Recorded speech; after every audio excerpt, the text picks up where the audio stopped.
Renungan Harian Katolik, Minggu 29 September 2024. Iri hati dan cemburu. Kata Yohanes kepada Yesus, "Guru, kami lihat seseorang yang bukan pengikut kita mengusir setan demi nama-Mu, lalu kami cegah orang itu karena dia bukan pengikut kita." Markus bab 9 ayat 36. Saudara-saudara, suatu kelompok biasanya mempunyai rasa memiliki yang besar. Para anggota menjaga apa yang menjadi milik kelompoknya.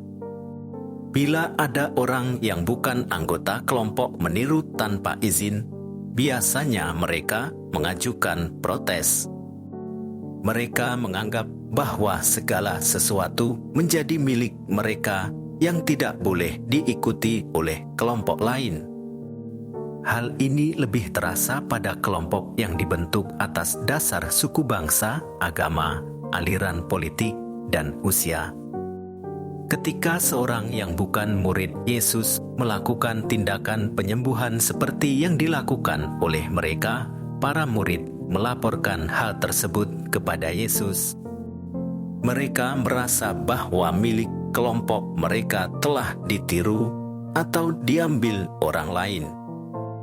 Rupanya, Yesus mengerti arah pikiran para murid itu.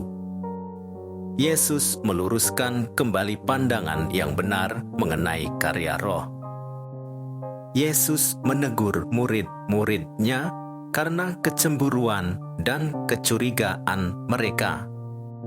Mereka kesal karena ada orang yang bukan dari kelompok mereka melakukan pekerjaan dalam nama Yesus. Mereka bahkan mencegah orang itu karena ia bukan pengikut mereka. Jawaban Yesus penuh dengan hikmat. Jangan kau cegah dia. Sebab tidak seorang pun yang telah mengadakan mujizat demi namaku dapat seketika itu juga mengumpat aku. Roh dapat berkarya di mana saja, tanpa harus dibatasi oleh kesempitan pemikiran manusia.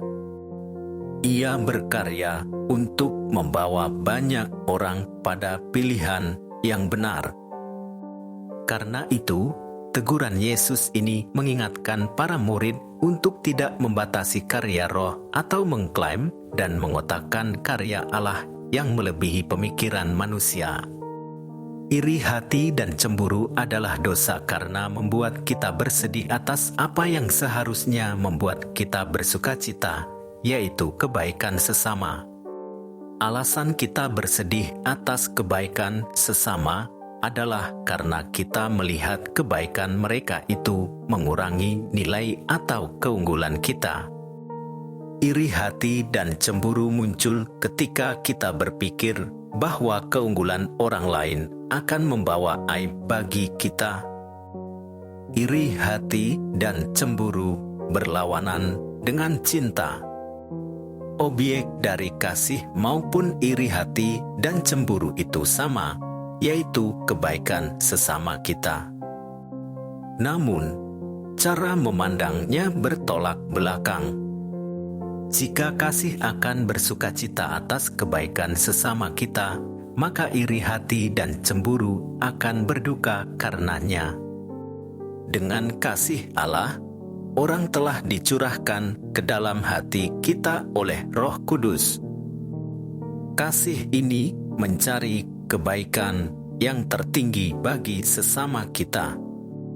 Mintalah kepada Tuhan untuk memenuhi kita dengan api kasih-Nya yang memurnikan sehingga kita dapat selalu bersukacita atas kebaikan orang lain, bahkan pada mereka yang kita anggap tidak menyenangkan.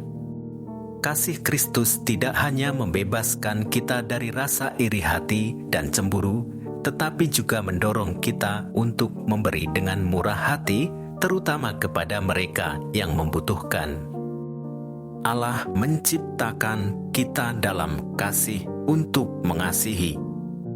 Kemurahan hati yang kita tunjukkan kepada sesama yang membutuhkan mengungkapkan rasa syukur yang kita miliki atas kebaikan dan kemurahan Allah yang berlimpah kepada kita.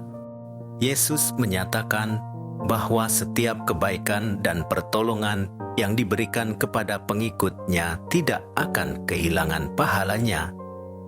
Yesus tidak menolak untuk memberikan kepada siapapun yang membutuhkan, yang meminta pertolongan-Nya.